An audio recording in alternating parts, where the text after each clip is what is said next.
Bien, hermanos, como el título lo indica, en este video voy a hablar sobre el fanatismo en la Iglesia Católica. Voy a hablar de 4 puntos que considero de este tema. Voy a hablar un poco sobre mi testimonio de mis comienzos en la fe, que es en lo general lo que le suele ocurrir a todos los que comienzan su camino, ¿no?, en el cristianismo. El primer punto es el comienzo de conversión. Cuando uno comienza el camino de la fe, pasan 2 cosas. Primero, uno mismo empieza a sentir el cambio, ¿no?, en su vida interior. Empieza a ver la vida de otra manera y comienza a tomarse la vida de otra manera, con otros valores. Y uno mismo lo siente, ¿no?, a eso. Pero después, los que están en tu entorno, los que viven en tu entorno, empiezan a sentir también esa diferencia, ven un cambio en vos. Que al principio lo ven bueno porque te ven bien, entonces te apoyan. Pero después, cuando uno empieza a caminar la fe, a tomársela más en serio, empieza a crecer en la fe, ahí ya empieza la gente a verte de otra manera. Porque como no entienden la fe, como no te entienden, consideran que estás exagerando. Y entonces te pueden tratar de fanático religioso. Eso es lo que puede pasar al comienzo, ¿no? Puedo dar un ejemplo tonto. Por ejemplo, ir a misa un día de semana, que no es el domingo. La gente te va a ver y va a decir cómo deja, por ejemplo, un partido de fútbol para ir a una misa un miércoles. Y entonces te tratan de fanático o exagerado, ¿no? Bueno, eso es un ejemplo tonto, pero cosas semejantes pueden pasar, ¿no? De hecho, bueno, este tema del fanatismo le ha pasado a muchos santos, lo han sufrido. Que eso me lleva al segundo punto, que es cuando alguien te trata de fanático, hay que preguntarse, ¿no? A ver, fanático en comparación con quién. Porque si me comparás con los santos o me comparás con Jesucristo, a Jesús no le llego ni a las sandalias de fanático, o a los santos. Se me viene a la mente San Francisco de Asís. Él sufrió mucho por este tema del fanatismo. Lo destrataban porque decían que su manera de vivir la pobreza era algo desmesurado, exagerado. Entonces eran fanáticos. Así que, bueno, en principio les diría, no se asusten si están comenzando a crecer en su fe y la gente los empieza a tratar de exagerados o de fanáticos. Eso es normal. Hasta lo dijo Jesucristo eh, en el Sermón de la Montaña, ¿no? Que cuando seamos perseguidos en causa de su nombre, cuando no nos entiendan, cuando nos destraten por ser cristianos, por no tomarnos en serio la fe, entonces hay que alegrarnos porque significa que vamos por buen camino, ¿no? Entonces el tercer punto es la pregunta: si para vos yo soy fanático pero para mí no soy fanático, entonces ¿qué es ser fanático? Y el fanatismo está, bueno, esa palabra está vista de mala manera hoy en la sociedad, así que vamos a verla en el modo negativo de la palabra, ¿no? Cuando alguien es fanático, está diciendo que una persona es eh, irracional en su fanatismo, ¿no?, en su seguimiento, no piensa lo que cree, es cerrado porque no puede dialogar con alguien que piensa distinto, y también es violento porque cuando escucha a alguien que piensa diferente, no solamente que no lo puede escuchar, sino que se pone agresivo, ¿no? Así que eso básicamente es ser fanático. Y sí, lamentablemente en nuestra iglesia hay muchísimo de ese fanatismo.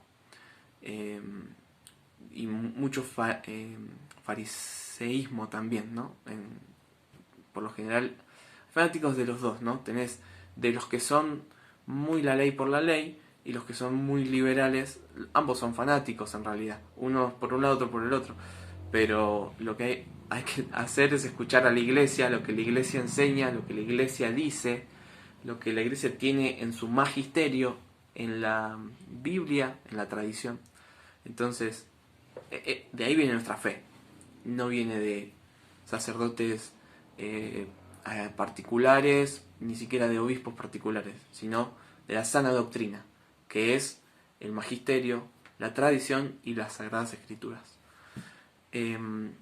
Entonces, ¿cuál es la diferencia? O sea, ¿por qué nosotros decimos que no somos fanáticos? Cuando tenemos una fe ciega en Jesucristo, ¿no? Podría llegar a verse de que es irracional, pero no. Está lo que se llama la razonabilidad de la fe, que eso es, digamos, una materia dentro del catolicismo, ¿no? Dentro de la teología. Cuando uno comienza su camino de fe, uno tiene que saber por qué cree y en quién cree. Nosotros sabemos muy bien por qué creemos y a quién le creemos. Y está, digamos, fundamentada. Tenemos razones para creer. De eso se trata la razonabilidad de la fe. No creemos cosas incoherentes. Los católicos creemos porque hay toda una historia en el pueblo de Dios, hay hechos concretos que pasaron, hay milagros, y está el mismo Jesucristo, la vida de Jesucristo, etc. Sabemos por qué creemos y a quién le creemos. Así que no es una creencia irracional, ¿no? Es simplemente fe en algo, en una promesa, en Jesucristo, en la vida de Él. Después se supone que los católicos tampoco tenemos que ser cerrados a la escucha. La única manera de poder ayudar a una persona es siendo abiertos, pero en el sentido de el don de la escucha, escuchar sus razones. Si alguien cree en otra cosa que no creemos nosotros, no hay que mandarlos al infierno solo porque cree diferente. Hay que sentarlos y escuchar, bueno, vos pensás que esto es así, decime por qué, yo te digo mi visión, tratamos de dialogar, y si no llegamos a un acuerdo mutuo, no importa, o sea, porque el diálogo ya trae cosas positivas. Y la conversión no se suele dar de un día para el otro, hay que entender. Los católicos, nosotros tenemos que entender que las conversiones se llegan por procesos y por acompañar, porque si no, no es arte de magia, listo, yo te lo di, ya te expliqué, entonces ya tenés que estar convertido. No funciona así, funciona por procesos. Y por lo general suele tardar bastante tiempo, depende del caso, ¿no? Así que el fanático es cerrado, no puede dialogar con alguien que piense diferente. Nosotros no tenemos que ser así, tenemos que poder dialogar con alguien que piense diferente y tenemos que saber nosotros explicarles nuestras razones y saber escuchar y destacar lo bueno del otro, porque también creer que la otra persona, por ser de otra religión o por ser ateo o incluso por ser feminista, todo lo que piensa está mal, y no es así.